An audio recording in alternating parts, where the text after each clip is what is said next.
vous avez bien fait de venir ici parce qu'on va avoir la tête dans les nuages pendant 30 minutes. Ça va être assez rapide, je vous préviens. J'ai beaucoup de stock, je suis désolé. En fait, je me suis rendu compte que ça faisait que 30 minutes la durée du talk hier, donc c'est trop tard pour changer les slides. Donc ça va bien se passer. Je voudrais commencer par remercier l'organisation. Je trouve ça extraordinaire. Je ne sais pas si vous avez le même feeling que moi, mais en termes d'organisation, ITSEC, ils sont vraiment sur la coche. On va aller dans le vif du sujet.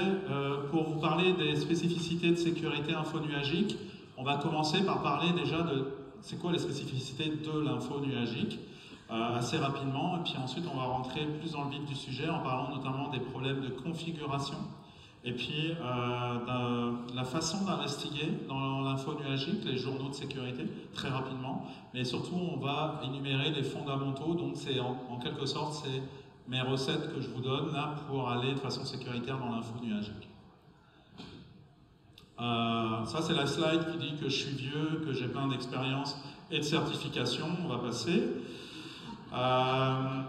Si on s'intéresse un petit peu aux spécificités de l'info nuagique, pardon pour l'anglicisme, j'ai souvent écrit cloud parce que l'info nuagique ça prend trop de place.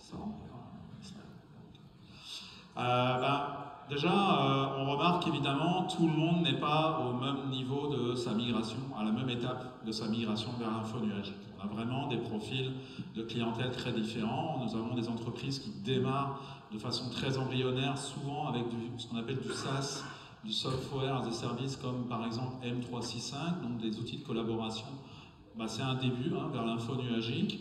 Ensuite, on a dans le nuage la deuxième étape où là on commence à installer des charges de travail dans l'info nuagique sous preuve de concept ou sous preuve de projet bien identifié, par exemple des lacs de données, ce genre de projet.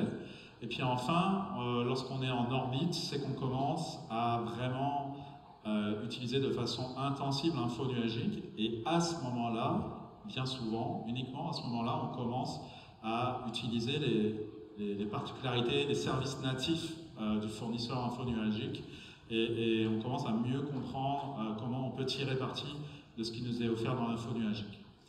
Ces différentes étapes, je ne vous cache pas, de plus en plus, on se dirige vers la droite, là, on fait l'inverse du push left, là, on fait le push right. Pourquoi? Parce que c'est une vague de fond. L'info nuagique, on peut l'aimer, l'apprécier, pas l'apprécier. La réalité, c'est que si on regarde les chiffres, puis notamment durant la pandémie, on s'aperçoit que cette migration s'est accélérée. On a désormais plus d'entreprises qui ont une majorité de charges de travail dans l'info nuagique que l'inverse.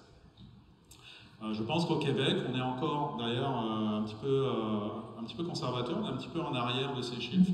Mais là, je le vois vraiment, là on a énormément de clients qui sont en train d'accélérer leur transition vers l'info nuagique. Donc c'est une réalité, il faut faire avec, il faut s'ajuster à cette réalité. Et effectivement, de façon rapide, il y a plusieurs constats tout de suite qu'on peut faire en termes de différence entre une sécurité traditionnelle et une sécurité infonuagique. Déjà, la notion de périmètre. C'est sûr que la notion de périmètre, on la connaît bien. Alors, vous me direz, mais c'est là où je reviens à la slide où on dit que je suis vieux et avec plein de certifications. Ça fait 20 ans qu'on dit que le périmètre il n'existe plus. Le périmètre il existe encore, on s'entend, vous avez encore des firewalls et puis vous avez encore des périmètres. Ceci dit, dans l'info nuagique, c'est une réalité, c'est que ce périmètre il se complexifie, il devient plus poreux, il devient complexe, multiple. Vous en avez plusieurs, vous avez souvent plusieurs environnements info nuagiques. Donc, non pas qu'il disparaît pas, il disparaîtra jamais cette notion de périmètre, mais il devient plus complexe à mettre en pratique. Sur site, vous avez votre pare-feu, c'est votre périmètre. Dans l'info nuagique, c'est un peu plus compliqué. Vous avez effectivement plus l'aspect processus. C'est pas un jugement, mais on a l'habitude de voir les équipes de sécurité en mode contrôle sur le chemin de la livraison des différentes fonctionnalités et applications pour contrôler justement que tout se passe bien et puis valider avant de passer en prod. Ce côté barrière en quelque sorte dans le processus de livraison assumé traditionnellement par les équipes de sécurité, dans l'info nuagique on le voit de moins en moins. Pourquoi? Parce que l'info nuagique, le cloud, c'est une promesse de rapidité, c'est un objectif de livraison continue, On veut justement faciliter la mise en production pour les équipes de développement. Donc la sécurité, on va se placer beaucoup plus en mode encadrement qu'en mode garde-barrière. C'est vraiment ça. Le côté façon de travailler, bon, bah, l'info nuagique, la sécurité, qu'est-ce qu'on aime faire? On aime bien avoir notre grosse console là, avec plein d'outils, avec plein de camemberts, des histogrammes, des trucs rouges qui s'allument, ça on adore ça. Là. On a tous vu pour les plus anciens Wargames le film, là, puis on est resté marqué par ça. Donc ce côté console de sécurité avec plein d'indicateurs, je ne veux pas vous dire qu'il n'existe plus dans l'info nuagique, mais avec la taille des environnements, la multiplicité des environnements et la rapidité encore une fois, on va aller chercher beaucoup plus des outillages en ligne de commande, beaucoup plus d'automatisation. On va demander à nos équipes de sécurité de travailler beaucoup plus en code. C'est un gros changement. Et puis, évidemment, les cycles de vie aussi sont différents. Si vous cherchez à installer un SIM dans une infrastructure on-premise, quel que soit votre fournisseur, ça va prendre quelques mois de discussion, preuve de concept, raquer des machines, etc. etc. Si vous allez consommer en mode SaaS ou dans un environnement info-nuagique, vous avez des preuves de concept évidemment qui sont disponibles sous 48 heures, c'est très rapide, vous envoyez quelques logs et puis vous pouvez déjà commencer à jouer avec et à tester. Tout ça va beaucoup plus vite pour les équipes applicatives, mais également pour les équipes de sécurité. Ça, il ne faut pas le sous-estimer. Alors, cette adaptation, là, ce que je vous ai rapidement dressé comme portrait, ça vient quand même chercher des changements humains, ça vient chercher des changements de processus. C'est pas évident, et la réalité, c'est que clairement, ce qui prouve que c'est pas évident, c'est que on a beaucoup de compagnies aujourd'hui qui se font breacher dans l'info nuagique. Et là, vous allez me dire, je suis en train de me tirer une balle dans le pied, là. Moi je vends de la sécurité info nuagique, je suis en train de vous dire que plein de compagnies se font breacher. Attention, je vais un petit peu relativiser. Là. On a beaucoup de compagnies qui se font breacher, pourquoi? Parce qu'elles ne sont justement pas suffisamment conscientes de la bonne façon de sécuriser leur environnement info nuagique, parce qu'elles n'ont pas pris le temps de former leurs équipes ou d'aller chercher des compétences. C'est vraiment sur cet aspect, cette zone justement de responsabilité qui appartient aux clients, qu'il y a un manque de maturité de beaucoup de clientèles qui vont vers l'info nuagique. Aller vers l'info nuagique, c'est clairement une bonne chose d'un point de vue sécurité si on sait ce qu'on fait. En gros, c'est un peu la phrase qu'il faut retenir. Alors, évidemment, il y a des questionnements, et merci, d'ailleurs, j'ai reçu des questions, je vais essayer de garder du temps pour y répondre. Il y a des questionnements légitimes qui peuvent se poser en termes de protection de la donnée, en termes de garantir sur la durée, la pérennité de nos systèmes, tout ce qui est lock-in, effectivement, avec un fournisseur, on peut en parler. Il y a des questions qui se posent, mais en réalité, 90% de ces questions, on a des solutions dans l'info nuagique. Et il y a 10% où non, peut-être l'info nuagique n'est pas la bonne destination pour votre charge de travail. Et peut-être que pour 10% de votre charge de travail, vous ferez mieux de le garder sur site, parce que ça ne fait pas de sens d'aller dans l'info nuagique. Vous voyez, je ne suis pas dogmatique, je ne suis pas en train de vous dire qu'il faut tout envoyer dans l'info nuagique, il faut étudier au cas par cas. L'info nuagique, ce qu'il faut surtout se souvenir, c'est que ce n'est pas un changement de technologie, c'est un changement plus fondamental que juste la technologie. La technologie, c'est juste une partie de l'info nuagique. Vous allez consommer des services, vous n'allez plus consommer des serveurs, et dès l'instant où on consomme des services, on se rend compte qu'on a plein de possibilités, on multiplie par 1000 le nombre de possibilités pour faire rouler des TI. C'est-à-dire qu'on ne fait plus rouler des TI avec des machines, on pense service. Ça donne beaucoup d'impact. Je vous ai parlé du côté sécurité en mode barrière, garde-barrière, non, ça on ne veut plus l'être. On a besoin par contre d'une visibilité complète sur ces environnements, sur ces services. On doit comprendre le fonctionnement de ces services. Et puis je vous ai parlé également de la délégation, on va accélérer là-dessus. Ces services, ils sont tous à un niveau différent d'abstraction. C'est-à-dire que vous avez des services qui sont très proches du serveur, donc c'est ce qu'on appelle couramment le IaaS, l'infrastructure as a service. Vous avez des services qui sont à haut niveau d'abstraction qu'on appelle SaaS, Software as a Service. plus on va aller consommer du SaaS, plus notre zone de responsabilité va être réduite. Ça, jusque-là, je suis pas mal sûr qu'il y a beaucoup de gens qui connaissent déjà ce concept. Oui? Ouais, vous connaissez ce concept. Ce que souvent les gens oublient, c'est que cette matrice, c'est une matrice purement générique, à haut niveau, 10 000 mètres d'altitude. La réalité, c'est que vous avez peut-être 200, 300 services différents dans chacune des grandes plateformes info-nuagiques, et que c'est pas blanc ou noir, c'est pas IaaS, PaaS ou SaaS. Il y en a, ils sont un peu entre les deux, un peu entre les trois, même certains. Et puis là, la zone de responsabilité, le modèle de responsabilité, ben, il est propre à ce service, vraiment là. Je prends toujours le même exemple, c'est AKS, c'est la plateforme de Kubernetes managée, puis c'est la même chose pour WS, EKS, sous Azure. C'est un service, c'est un PaaS. Donc normalement, vous ne gérez pas vos serveurs. Vous n'avez pas à gérer les patchs de vulnérabilité, les mises à jour de vos serveurs. Sauf que la réalité, c'est que Microsoft vous met à disposition les nouvelles versions patchées, mais c'est votre responsabilité de rebooter vos nodes pour appliquer les nouvelles versions. Et là, j'ai plein de clients, quand je suis en audit, où on découvre, tu roules sur une node qui a 2 ans, qui est vulnérable. Oui, c'est un pass, mais il y a une petite partie qui est de ta responsabilité sur les serveurs. Donc ça, il faut le garder en tête. Il faut le garder en tête aussi que je vous ai parlé d'un changement pas que de technologie, mais de processus, de fonctionnement d'équipe.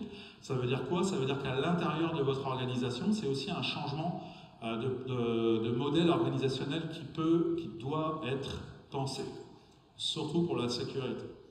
Si vous croyez que votre équipe sécurité qui a déjà en charge votre workload on-premise, qui normalement, si vous êtes comme tout le monde au Québec, est sous-staffé et déjà sous l'eau à gérer l'on-premise, si vous croyez que vous allez pouvoir lui demander de se former à l'info nuagique du jour au lendemain et de prendre en charge des nouveaux systèmes, ça va être compliqué. Je vous garantis que ça va être très compliqué. Ça va nécessiter de mettre en place des structures où les gens ont du temps de qualité pour se former, pour pratiquer, pour développer des nouvelles compétences. On parle beaucoup de CCOE ou de CEI, de Centre d'expertise info-nuagique, pour aussi aider à fixer la stratégie au sein de l'entreprise du Go de la journée to the cloud. Je vous ai brièvement parlé de l'importance des configurations. En fait, on va prendre le temps d'en parler. Les configurations, le hardening en bon français anglais, bon français de France qui parle anglais. Le hardening, c'est important dans votre informatique sur site, c'est essentiel dans l'info nuagique. Là, je ne sais pas comment vous le dire, hein, mais c'est ce qui va faire la différence entre le fait que vous soyez breaché ou pas dans l'info nuagique. Parce que à l'intérieur de votre environnement, sur site, vos configurations, elles peuvent être exploitées. Et puis on a des gens très talentueux d'ailleurs chez nous qui sont spécialisés là-dedans. Charles Hamilton va donner un talk prochainement, là, je vous invite à aller le voir, c'est passionnant. Mais ça demande quand même des compétences très pointues pour d'abord bypasser, pour d'abord passer la première ligne de défense que représente le firewall, puis l'anti-spam, votre protection courriel. Dans l'info nuagique, si vos configurations sont mal faites, on y accède direct depuis Internet. C'est pas plus compliqué. Là, on se retrouve avec des buckets exposés sur Internet, avec des bases de données exposées sur Internet, avec tout ce que vous pouvez imaginer de plus horrible. Donc, les configurations, c'est essentiel. C'est essentiel donc à cause de cette accessibilité depuis Internet. C'est pour ça d'ailleurs que le MITRE ATT&CK, qui référence les différentes techniques et tactiques et procédures, a justement un modèle spécifique pour l'info nuagique, donc avec des techniques d'attaque qui sont complètement différentes de vos environnements traditionnels. Et ce qui est important donc de garder en tête, c'est qu'on a vraiment une nouvelle zone d'attaque, on a une nouvelle surface d'attaque. Vous avez toujours les risques associés à vos serveurs que vous avez transférés dans le cloud. Ça ne change pas. Si vous transférez un serveur Windows 2002 dans l'info nuagique, vous allez avoir des problèmes, pas de doute. Mais vous en avez déjà des problèmes, donc ça ne change pas grand-chose. Si vous sécurisez bien vos serveurs, c'est parfait.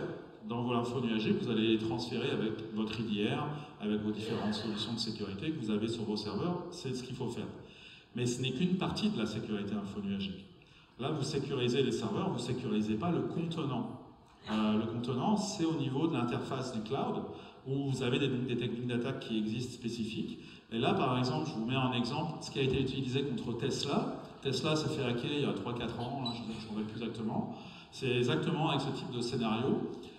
Au niveau du serveur, ça a été juste la première étape qui est partie du serveur, qui aurait éventuellement pu être bloquée par un outil traditionnel, un IDR ou un WAF bien positionné. Ça a été juste l'unique étape pour laquelle une solution de sécurité traditionnelle aurait pu agir, la seule. Toutes les autres ensuite, que vous voyez en dessous, la récupération de la clé, le mouvement latéral à l'intérieur de l'environnement cloud, l'exfiltration, le lancement d'instances pour faire du crypto mining, ça, vous ne le verrez pas. Vous ne le verrez pas si vous n'avez pas un outillage spécifique, si vous n'avez pas des configurations renforcées qui vous protègent. La preuve en est, les configurations par défaut, ça c'est quelque chose qu'il faut garder en tête. Le cloud peut être très sécuritaire, mais il n'est pas sécuritaire by design. Ça, c'est les configurations par défaut dans un environnement GCP quand vous startez une instance Windows. Magnifique port 22 sur Internet, grand ouvert, magnifique port RDP, grand ouvert sur Internet. Résultat, ça c'était il y a 2 ans, 2-3 ans, 1 700 000 serveurs RDP dans GCP exposés sur Internet. Wide open, allez-y, c'est cadeau.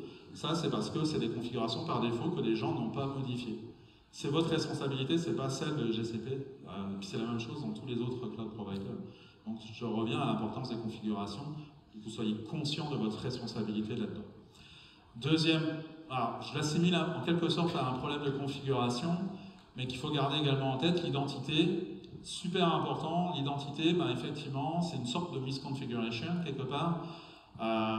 Encore une fois, bien sûr que vous avez également cette charge dans votre infrastructure sur site. Oui, vous avez déjà vous connaissez l'importance de gérer le juste assez, etc.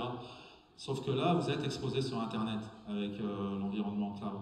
Donc ça veut dire quoi? Ça veut dire que votre gestion de l'identité, elle doit être beaucoup plus serrée, beaucoup plus ferme, pour éviter que des clés d'accès se baladent sur Internet dans des dépôts Git, un truc grand classique. Le développeur qui a laissé des clés d'accès dans un code source qui est sur un Git, on en retrouve régulièrement, et puis qui sont encore actives et qui donnent directement accès à l'environnement AWS, l'environnement Azure, et donc à vos serveurs, qu'ils soient protégés par un IDR ou pas. Et heureusement, il existe des techniques spécifiques pour détecter justement les petits malins qui viennent mettre leur nez dans notre environnement cloud. Ça, je vais passer très rapidement parce que le temps file vite. Et ce que je veux vous passer comme message, c'est ça revient encore aux compétences. Quand je vous disais que vous ne pouvez pas demander, soyez réaliste, ne demandez pas à des gens qui sont déjà surchargés, déjà en charge d'une grosse charge de travail sur site, de développer des compétences, de prendre en charge du cloud avec le même niveau de qualité. C'est pas possible. Il leur faut de la formation, il faut leur laisser le temps de se former et de monter en compétences. Pourquoi? Parce que ce sont des logs différentes. Ce sont des outils d'investigation différents. Là, ce sont des exemples liés à AWS. En gros, vous avez les logs propres à l'utilisation du cloud, de l'API cloud, mais vous avez aussi des logs propres au réseau qui ne fonctionnent pas de la même façon tout à fait. Puis, oui, vous avez également les logs des serveurs, ça ne change pas. Pour tout ce qui est log au niveau du cloud, vous avez des patterns différents d'investigation à développer, à apprendre. En fait, je dirais sur site, vous avez un analyste SOC ou un analyste en SecOps, il sait qu'il y a certaines activités avec l'AD sur site où quand il va le voir dans les logs, il va se douter qu'il y a un problème. Classique. Par contre, quand il va investiguer des logs dans l'info nuagique, est-ce que le get policy version, ça va lui lever une alerte? Pas forcément. Pourtant, ça devrait. En fonction du contexte, ça devrait lui lever une alerte. Et ça, vous voyez, c'est vraiment de la connaissance qu'il faut développer. La réalité, c'est que toutes ces méthodes-là que vous voyez, ce sont des méthodes qui sont couramment utilisées pour faire justement du mouvement latéral à l'intérieur d'un environnement AWS. Et c'est ce genre de méthode, quand vous les voyez exécutées par une instance qui elle-même peut porter une identité, vous savez que vous avez peut-être un gros problème. Vous avez quelqu'un dans votre réseau. Et ça, personne ne va vous le dire si vous ne l'apprenez pas. On pose souvent la question par rapport au log. On a beaucoup de clients qui ont un SIM, qui ont investi, ça coûte cher, un SIM, puis on veut, à juste titre, tout centraliser dans une console et éviter d'en avoir 30, hein, je veux dire, ça fait bien du sens, on est d'accord. Est-ce que je dois envoyer toutes mes logs dans mon SIM? Il n'y a pas de réponse oui ou non. Il y a juste une proposition que je vous fais, c'est de penser peut-être à un multi-étage, à une journalisation à plusieurs étages. Un étage dans votre environnement infonuagique, dans lequel vous allez vraiment centraliser toutes les logs dans une souscription ou dans un compte spécifique. C'est ce qui est recommandé par les fournisseurs. Et de cette place, ne sortir que les logs qui vont servir réellement à des use cases dans votre SIM. Donc qui vont être vraiment utiles à la détection de menaces. Pourquoi je recommande ce multi-étage? Tout simplement à cause des coûts. On ne peut pas passer à côté à un moment donné d'une réalité qui sont les coûts. Rentrer de la donnée dans l'infonuagique, c'est gratuit, c'est le fun. Ils acceptent, ils aiment bien quand vous donnez de la donnée. Par contre, sortir de la donnée, ah bah là c'est payant. Et puis quand vous sortez beaucoup de logs, beaucoup de données, ça commence à coûter un peu d'argent quand même, je vous garantis. Donc il faut que ça soit utile. C'est juste le message là, ne sortez de la log que si c'est utile. D'autant plus que l'avantage de centraliser dans votre environnement infonuagique, c'est que vous allez être capable de coupler à ces logs des réactions natives dans l'environnement, parce que vous êtes dans l'environnement infonuagique. Donc vous allez être capable de mettre des use cases qui vont enchaîner des actions directement dans l'environnement. Ça, c'est quand même sympa, côté réaction. J'en arrive aux fondamentaux. Oh, finesse. Ça passe vite. Ça, c'est une petite grille très personnelle de maturité. C'est la grille de Cédric pour définir le niveau de maturité. Donc vous pouvez essayer de vous positionner un peu selon la grille de Cédric entre un niveau 1, 2 et 3, le 3 étant le plus mature. Le 3, c'est couramment ce qu'on peut voir dans les entreprises qui ont déjà 4-5 ans d'expérience dans l'infonuagique. Donc des gens qui ont déjà beaucoup de workload. Ça prend du temps. Quand je vous dis que ça prend du temps, c'est un processus, effectivement. Et on se dirige vers quoi arriver avec ce niveau de maturité? On se dirige vers une utilisation de logiciels spécialisés pour l'infonuagique. Donc là, on parle CSPM, CWPP, CIEM, CNAP. Désolé pour les acronymes. On parle d'équipes spécialisées pour un environnement infonuagique. Si vous êtes multi-cloud, mauvaise nouvelle, ça veut dire 2 équipes. Donc on s'entend que là, on va réfléchir peut-être un petit peu avant de faire du multi-cloud. Etc., etc. Donc là, vous voyez, et puis ça, c'est un processus, et puis ça se fait sur plusieurs années. Ce qu'on va vraiment mettre de l'avant, c'est appliquer le concept de la landing zone. Est-ce que vous connaissez le concept de la landing zone? Qui connaît ici? Ouais, il y a de la business, c'est bon. Non, la landing zone, intéressez-vous à ça, c'est vraiment important. Ça, c'est un exemple pour Azure. Le même concept existe pour AWS, existe pour GCP. Ça veut dire quoi? Ça veut dire que quand vous allez transférer vos charges de travail, vous n'allez pas les transférer les yeux fermés dans un compte. Et vas-y, là, je balance tout là-dedans et puis je me refais un réseau plat dans l'info nuagique. Ah non. Là, ce qu'on veut, c'est en profiter pour moderniser notre environnement, notre réseau, faire de la segmentation forte, avoir une centralisation des journaux à l'échelle de l'entreprise, etc., etc. Donc ça, c'est ce qu'on appelle les landing zones, c'est des environnements. Tout ça, c'est accessible sur Internet. Microsoft met des scripts à disposition, AWS met des scripts à disposition. Vous pouvez vous-même faire votre landing zone. Et puis, c'est pas... On me dit souvent, ouais, mais moi, je débute, c'est trop tôt pour moi. Mais non, au contraire. Si vous débutez, bah, c'est là qu'il faut faire votre landing zone. C'est quand vous êtes justement à un projet qu'il faut faire la landing zone. C'est pas quand vous avez déjà déployé 30 projets dans l'info nuagique faire la landing zone, parce que là, vous allez devoir gérer tout un aspect de migration à l'intérieur de votre cloud, ça va être problématique.